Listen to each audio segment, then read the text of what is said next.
Assertiveness is one of my favorite topics. And where it was born was that when I was training to be a therapist, I had a placement. And I think my client was late or whatever it was. And I had a few minutes and there were some books on the side. And I noticed this book called A Woman in Your Own Right by someone called Anne Dixon. And I was just flipping through it. And it was really about assertiveness, particularly for women. And I found things in there that sounded exciting and new. But then when I actually thought about it, I realized that these are really fundamental principles that we should all know as women. And then even more specifically, I started seeing that this is not new in terms of Judaism, in terms of a Torah life. Assertiveness, if we look at the matriarchs that are the imahos, it's absolutely modeled for us. We just need to look for it and bring it out. And we can find principles of assertiveness, of ways of being confident, dignified, finding our voice is really not foreign and it's very the rage.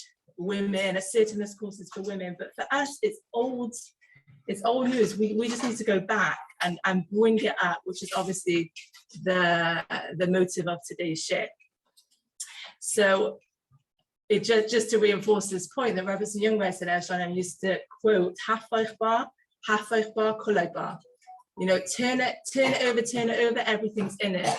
As in, if we look in the Torah, we're going to find any truth, psychological truth, obviously as being one element of truth, any truth we're going to find in the Torah.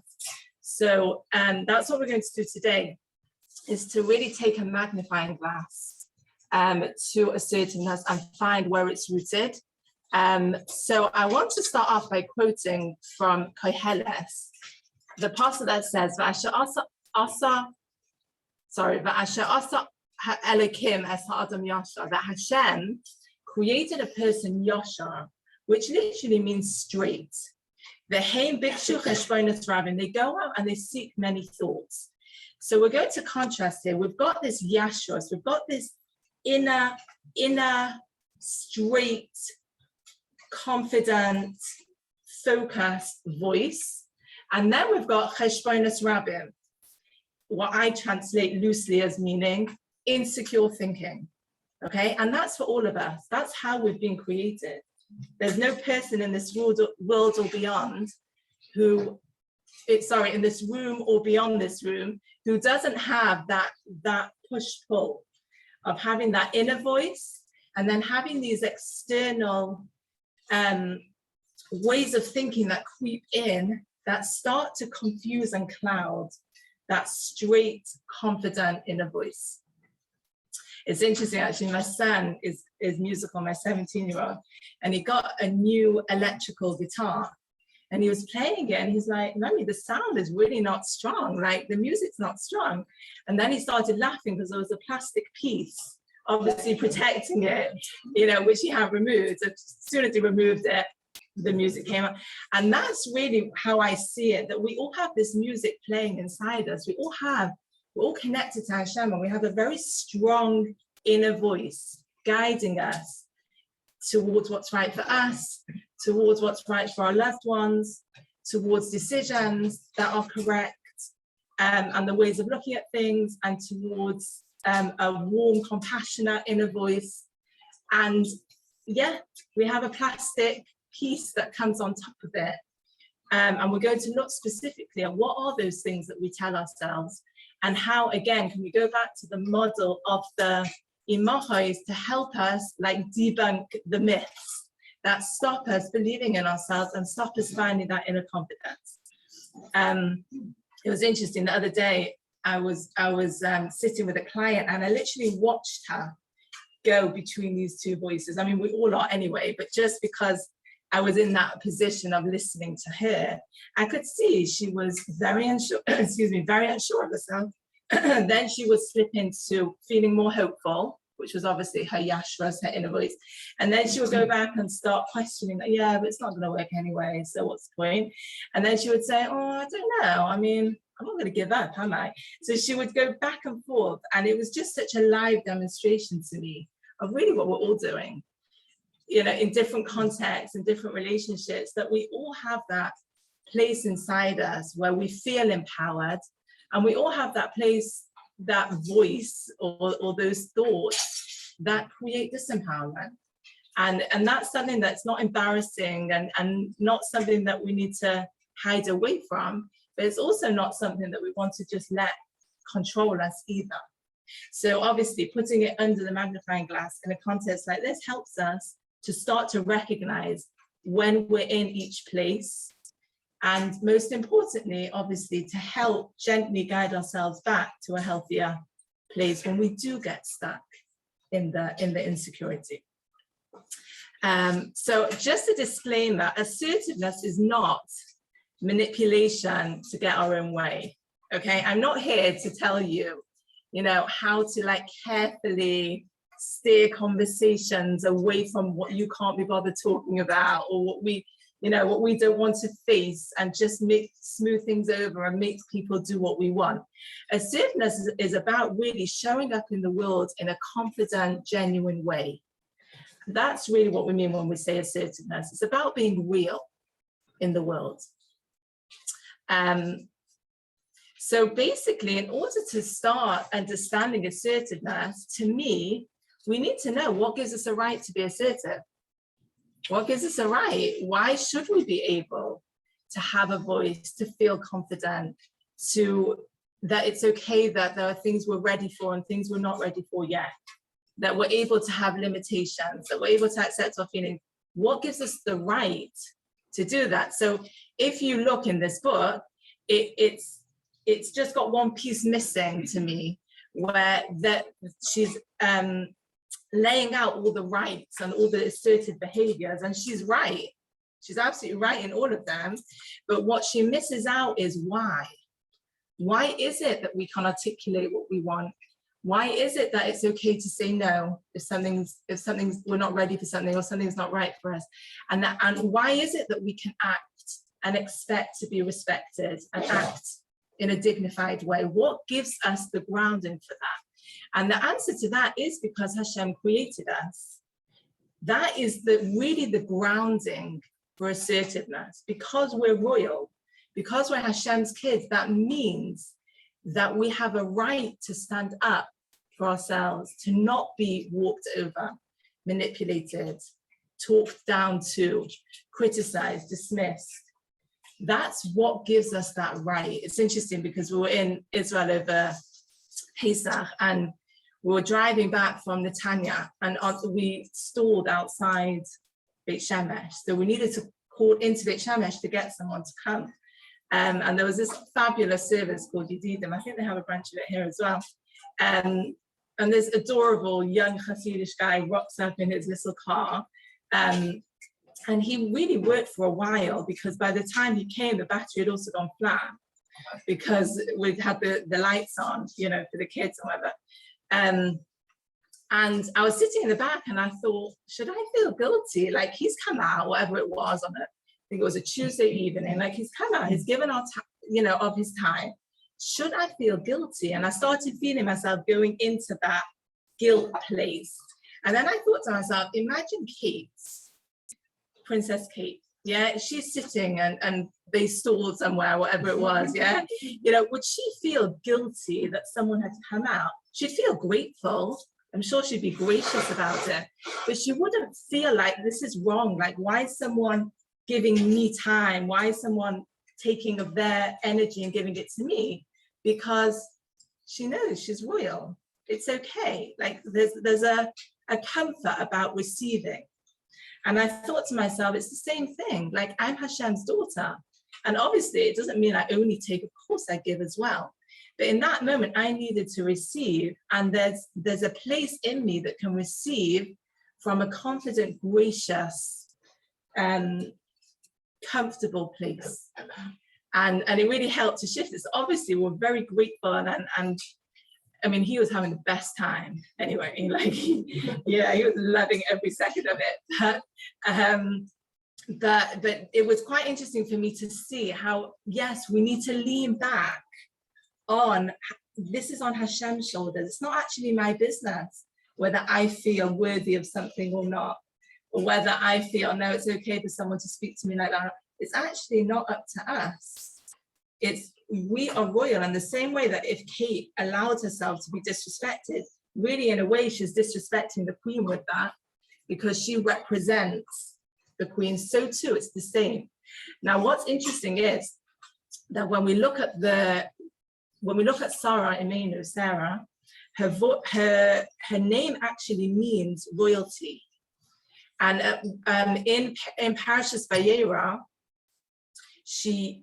Hashem changed her name from Sarai, which meant my princess, to Sarah, which the Medrash says means princess of the world. And if we think about it, we know from biology, we know that there's a physical, biological DNA that passes through generations. And the physical is always a representative of spiritual reality, spiritual principles.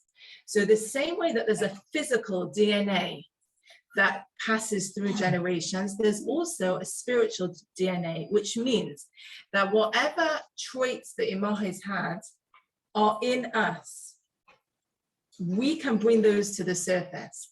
So when it says that Sarah was the princess of the world, it means that we are too, that we have an element of royalty inside us, and we can uphold that, and we can let that shine through in the way that we hold ourselves, in the way that we act, in the way that we speak. And it's a very real power inside us. It's interesting because in this book, Anne Dixon, she says, some women, I'm quoting here, some women react to being powerful with alarm, assuming that being powerful means domineering or threatening. We confuse power with oppression, having power over someone else. The assertive meaning of power is not the power of intimidation, but power that comes through finding and being yourself. So that's what we mean when we say power. We mean that powerful yashras inside us that Hashem's giving us constantly, for us to be able to take that and channel that into our relationships, into our decisions, into the way that we present ourselves. It was interesting, a couple of days before Pesach, so I was making first days because we went on Cholamoid, we traveled. So I was making first days and packing up for everyone. So it was really busy and hectic. And I thought to myself, oh, should I put makeup on? And then I thought, yes, like it was a conscious decision to put makeup on, because there's a certain dignity of, even though I wasn't going out, you know, I was kind of in the house sorting, but there's a certain way of holding us, and not that everyone has to wear makeup, whatever it is for you, that's your way of upholding this inner dignity, this inner royalty that we have inside us as Hashem's daughters. That can come through in a very real way. I remember when I was in Jewish High, and then we called it fifth form, now year 11, and they took us on a trip to London, and Rebbetzin Kimchi spoke to us about modest dress. And I remember thinking, I'm not really looking forward to that one. And then, but she did it so cleverly. She actually put up two boards. One of them had pictures of not Jewish women, but business women. You know, business women or women who were dressed in a modest way. And then she put up on the other side women in swimwear. And she said, what do you see? What's your attitude towards each of these contrasting groups of pictures? And it was very, very interesting to see how it was just so clear. Like, you want to ask them advice. You want to take them seriously. You know, the women who were dressed in a dignified way, and the others. It doesn't mean you don't like them, but it wasn't. You're not going to take them seriously. You know, the way that they were dressed, I'm sure they were having a great time on the beach, but it's not, you wouldn't approach them and have a deep and meaningful conversation particularly.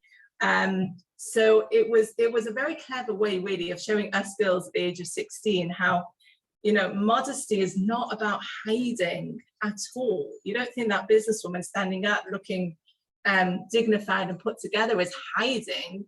You think, no, then I can see who she really is. Then I can take seriously what she's saying. So that's all in line with being able to connect to that inner dignity and bring it out in a practical external way as well. So often when I'm sitting with clients, there's a certain feeling that comes through, which is I have no voice. That's like what I would call the myth. Like, I have no voice. No, I don't. If I say to them, what do you think? I don't know. Like, almost like they're denying that they have this inner voice.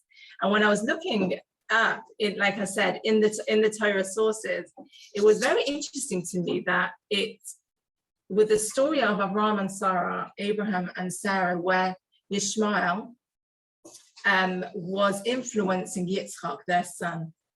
And Sarah stood up and said, he has to go.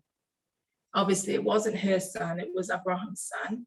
So it was a painful thing for him to do, because he was going to have to send his son away to safeguard Yitzchak, their shared son. And it said, and then Hashem intervenes and says, Shema b'kola, listen to her voice. And I thought to myself, that's interesting that it uses the word voice. Listen to her voice, that she's telling you something. She's got a strong, powerful, assertive, feminine voice. You need to listen to her, because women know how to safeguard. Women know how to stand up for what's right. This is the same Sarah who when the angels came to tell her she was going to have a baby, she was in the tent. She wasn't bullshit and in your face and loud, but when it came to what she needed to stand up for, Ishmael going, she was strong. There was no qualms about it. So I feel like this really models to us what assertiveness is. It doesn't mean getting your way and trampling down everyone on the way. It means that the things that are important, we trust ourselves to stand up for them, and we don't take no for an answer. We keep going back to it. We keep pushing it forward. We get creative about how best to uphold what we know is right for ourselves, where we're relevant in our marriages, in parenting, in friendships. We stand up for what is right, and we have that inner voice inside us. We have that voice that is constantly pushing us forward. Constantly, it's the Nesiva Shalom says when in Vayikra, when it says Vayikra Hashem el Moshe, Hashem called to Moshe, the Nesiva Shalom says that Hashem is calling to us in every moment. Hashem is really speaking through us always, pushing us, helping us to connect to Him, helping us to have good values, make good decisions, be able to present ourselves well. So that's I have no voice. Sarah tells us you do have a voice. Stand up for what's right. If you don't, no one else can. No one else can do that as effectively. I won't be sitting here giving this share if my wonderful mother 39 years ago, hadn't stood up and said, I want a religious life for our family. More. Okay. I'm not going to tell you where I came into that picture, but a woman's voice is strong. It changes. It changes a family. It changes the world. So sorry. Okay. So that's what we're saying about Sarah. Sarah teaches us beauty, royalty, authority, but like we're saying, in a balanced way. Okay.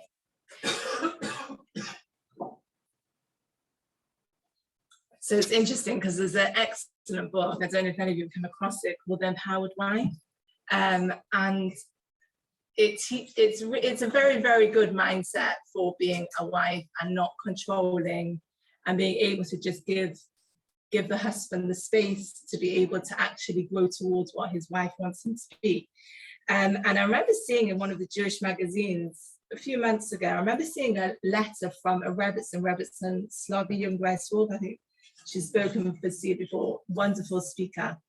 And it actually took me a bit of time for her message to integrate. I was a little bit resistant to it at the beginning, but then over time, I've come to really see what she means. She said that as wonderful as this book is,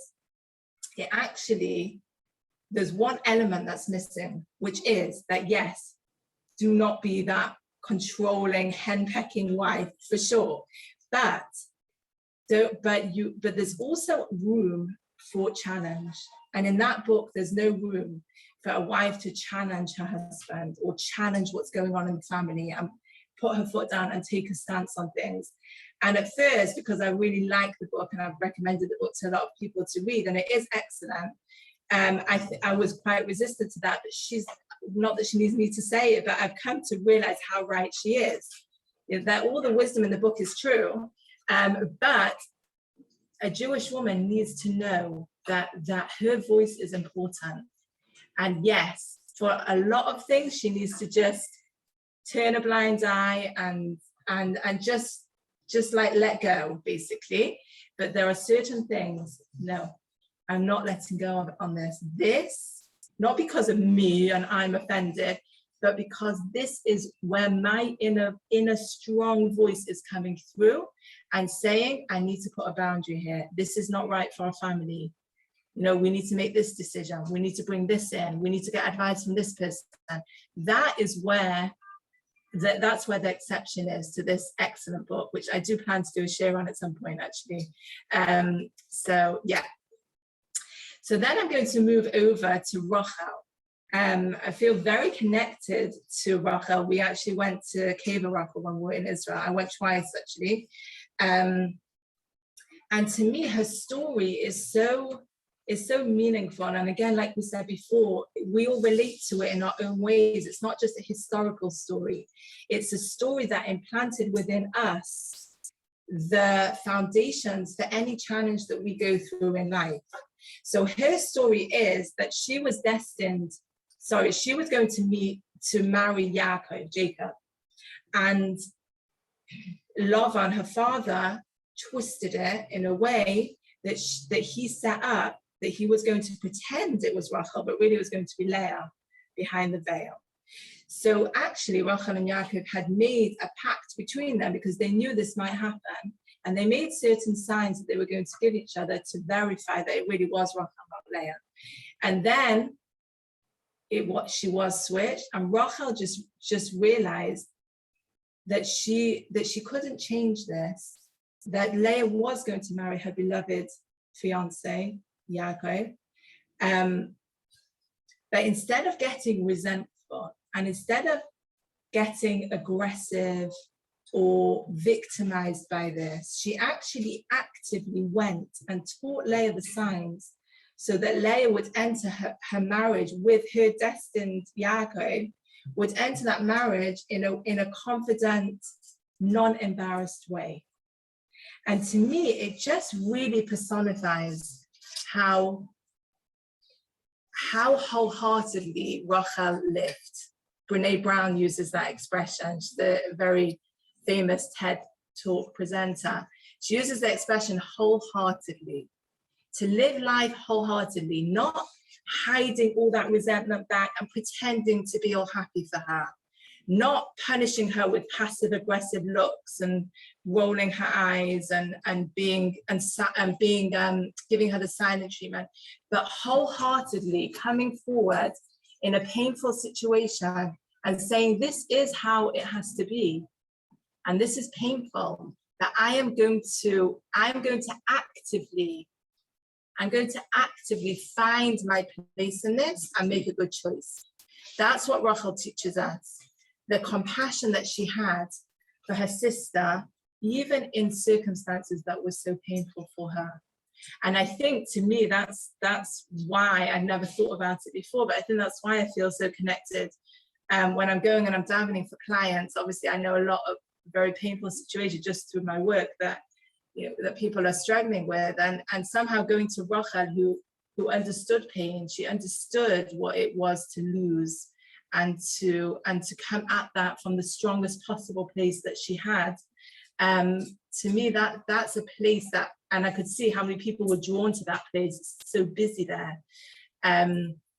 So that's really what Rachel gives us. Rachel gives us this ability not to be helpless in life, not to be passive, but to be able to show up towards the situations that are so painful and difficult, to find that strength to show up in an active way towards them, rather than just feeling like we're just sitting there and life is happening at us. I was talking to a girl, actually American client, obviously on Zoom, last night, and she has difficult circumstances, and I was saying this very point. She said, I'm so nervous about this and I'm so nervous about that, and I understand her, but I was definitely getting a sense of she's standing there hoping that life will stay still, and then life isn't staying still and things are happening around her, and she's just like frozen. And I said, how would it be if you would, instead of being frozen, you would move towards the inevitable changes that are happening in your life and get creative and active towards them? What do you need? What can help you? How can you reframe it? And I could see by the end of the session, even though obviously her circumstances have not changed, but she'd moved more into that yashrus place. She'd moved more into that confident place, where instead of being helpless, she's able to move into and find that active, confident voice inside her. So that's what Rachel teaches us. Now it's interesting because obviously we know that we're in the Omen now, which is the period of time between Pesach and Shavuos. And during the Omen, the disciples of Rabbi Akiva died. And the reason given for that is they didn't respect each other. They didn't have a kavod, the respect of each other. And I was listening to Sheva, Rabbi Shei's Taub, and he was saying, how could that be? Their Rebbe was Rabbi Akiva, who was the paragon of kindness. What does it mean? They were squabbling all the time? Like, how could that be? How does that match up? And Rabbi Taub says a very interesting point, that on their level, okay, understanding that these are phenomenally great people that we're talking about, okay, we're just talking in the way that we can learn from it. On their level, yes, they had internalized the love that their Rebbe, their teacher, had taught them, but they did not internalize, they didn't balance that with boundaries. So there was this boundless love, but when it came to respecting each person in their own right, respecting their differences, respecting their boundaries, that was weak. That was the part that was missing. And if we think of the word kavod, which is the Hebrew word for respect, it comes from the word kaved, which is heavy. It's like when we respect someone, we see their weight that they carry, like they're weighted in their own right. It's not everyone together. It's each person bringing something else to the world, having their own way of thinking, having their own blend of strengths and limitations. That's what we want to balance the love with. Yes, we want to love unconditionally, but we also want to respect. We want to respect people for who they are, for where they're holding, for what they're feeling, for what they're struggling with, for what their responsibility, where our responsibility ends and theirs begins. We want to be able to have this boundary around the love, which helps it to function. I was talking a while ago, probably a couple of years ago by now, to a very intelligent, charismatic lady. And what she does is she travels the world, and she goes from her parent company, she goes and she establishes branches of the company in all different places, all around the world, all different cultures and nationalities. And I was really fascinated by this. And I said to her, like, how'd you do it, basically? How'd you go into some very male-dominated cultures, for example, or just very different cultures? Like, how'd you do it? How'd you go in, not just go in and live with them, but go in and take and make something set up, establish something? Like, how do you do it? And she said to me, I've written it here, something that really resonated with me. She said, I respect them and I expect the same respect back. And I thought that's basically what assertiveness is. That's really what it is. I'm respecting myself as a person, but not over another person. And I'm not respecting another person over me either. There's a balance where the reason why I'm respect worthy is the very same reason why everyone else is respect worthy. And it's being able to find that balance where there's enough room for us to exist in our own right and enough room for other people also. That's really the balance that we're all looking for. And if you look, actually, I was reading Rabbi Tatz's book, and he was saying that the Living Inspired, his book called Living Inspired, and he was saying that the symbol for the month of Nisan, which is the month that Pesach fell in, is a sheep. Because we had to become Hashem's nation and like almost like blindly follow, like have that real authority of being Hashem's nation.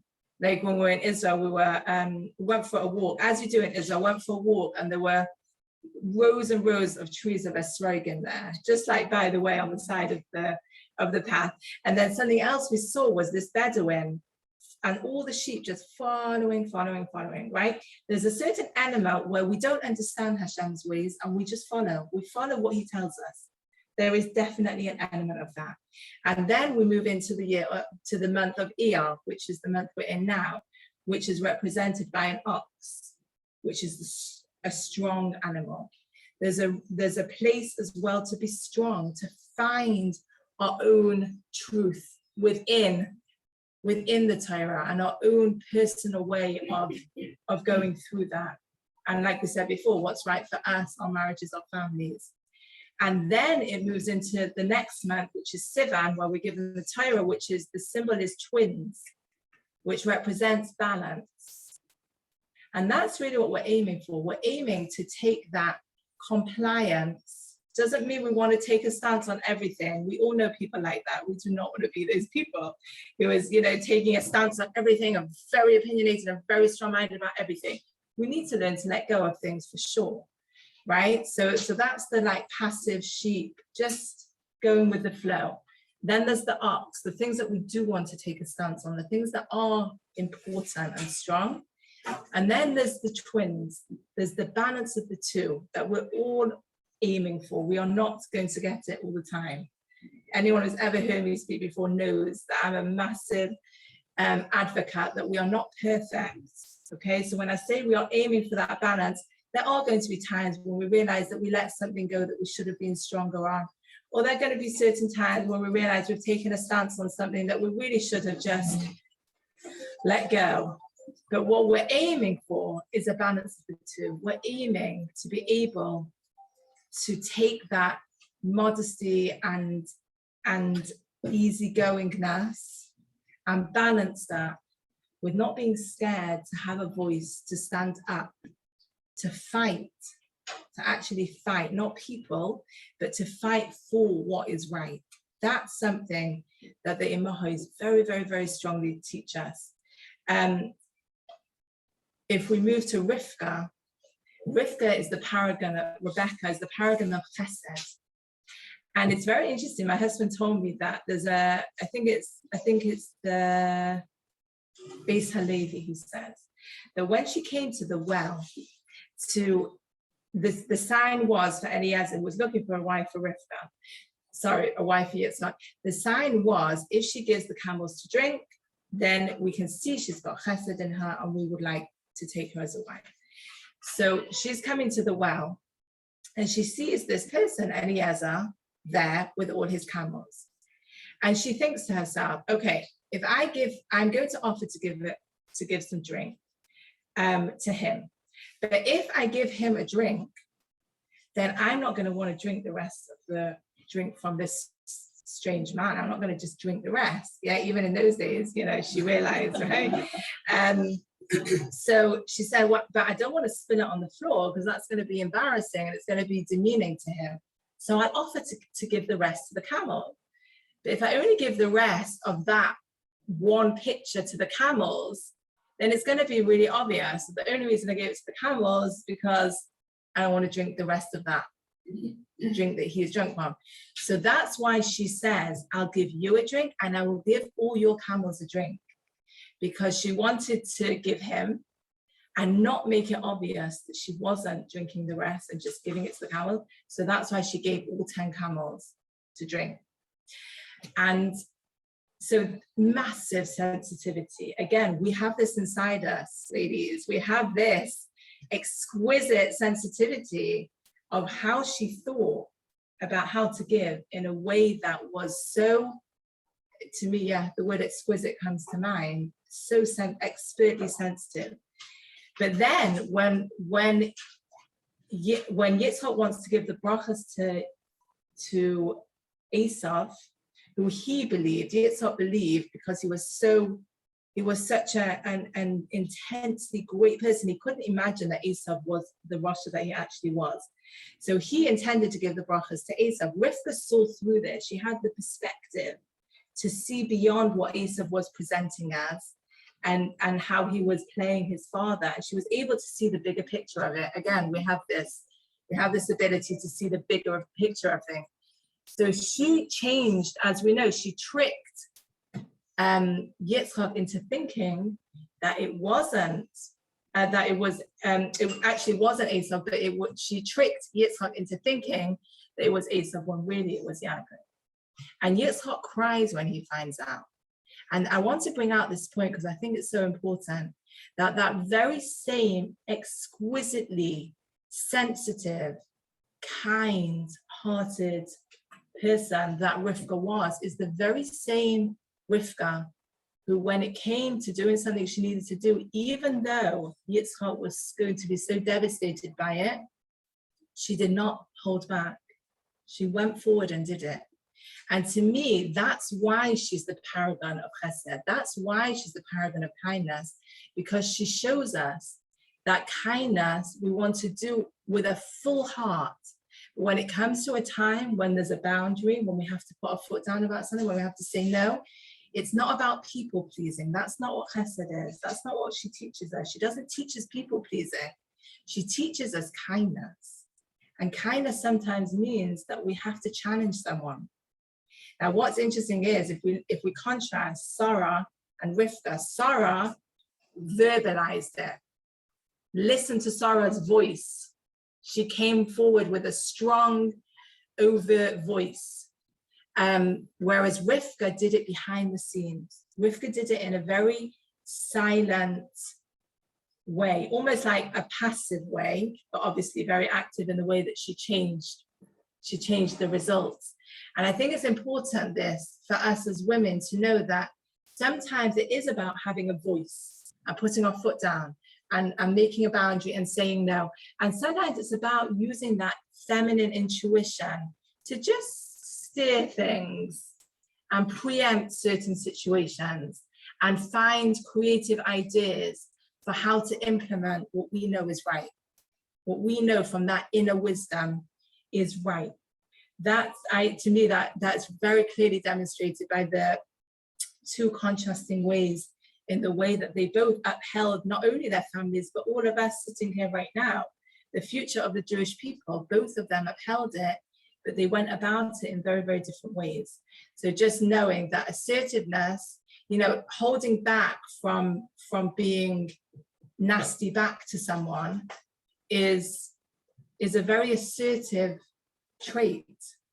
Not answering back, not getting aggressive. That you could say is passive. It's not passive, it's assertive. It's from that strong place in me. I'm not going to go down into this squabble of a conversation. I'm going to stay true to myself and dignified by not responding. That is an assertive act. Sometimes we do need to respond. So it's just showing that there are different ways that we can come out with assertiveness. It's very difficult. Go on. Yeah. Exactly. Very difficult. But I think, and that's really my motive for giving this year, I think that the more mindful we are of it, and the more conscious we are, the more likely we're going to be to realize the cheshbonos rabim, that we're naturally going to get caught up in, how could they speak to me like that? And I'm not going to stand for this. Or the opposite, oh, all right, I'll just let it go, right? Which is both forms of insecurity. If we're able to be aware of that and then go back, maybe not in that particular moment because we might be too riled up for it, which is fine. But at some point to go back and go back with our true voice. And the more we think about it and the more we open our minds to it, I was thinking a bit like on a smartphone, the pop-ups, like the more like I'm interested in the Enneagram. So the more I look at the Enneagram or clips about the Enneagram, the more it will pop up on my phone. So the more that we're able to be mindful of being a dignified person with a voice and a right to exist in our own person that Hashem's created us to be, the more we're going to get those pop-ups of ideas and insights and decisions that are assertive, that are going to drive us forward. Yes. Sorry, there's a time to stay silent, isn't there? Like Mhm. speak to silver silent. Was it speak to silver silent? It's called. Yes. So sometimes Exactly. it's And silent. that's why I'm not saying in this share, I'm not saying always say something or never say something, because we need to trust ourselves to find that voice that guides us to whether this is a time to just leave it, because the only way this is going to go is in a destructive way, or to say, no, actually, I need to have this conversation. It's not an easy one. The other person might not like it, but I'm going to have it from a loving, sensitive, confident, giving, focused place in me. This needs to happen. And then trusting that creativity and knowing that we have this skill set inside us. I hope that point's come across clearly. We have it. It's in our DNA. And to me, the more crazy the world gets outside, the more we need to find this. We can't afford to just go with the flow. We need to find our own voice and trust it and enforce in a loving, sensitive, balanced way what's right.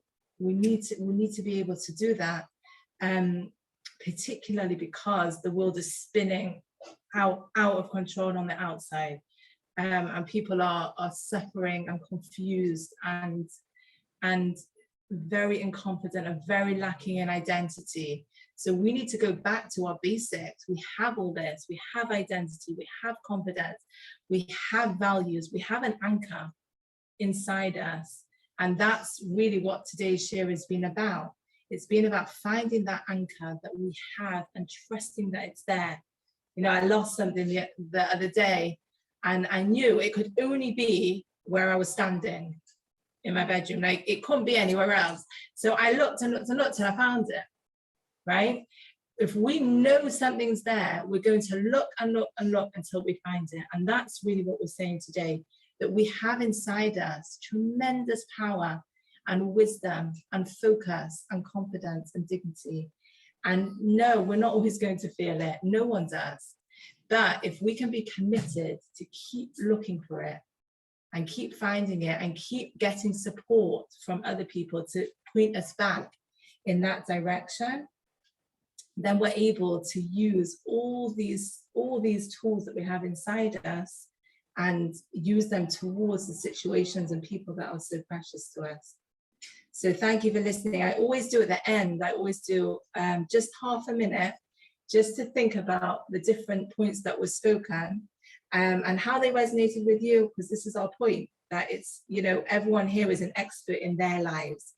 And everyone here knows, you know, who and what is going on in their lives. So what particular point would you want to like tuck into your handbag, figuratively speaking, to take out with you from today? So just 30 seconds for that, and then we'll close it.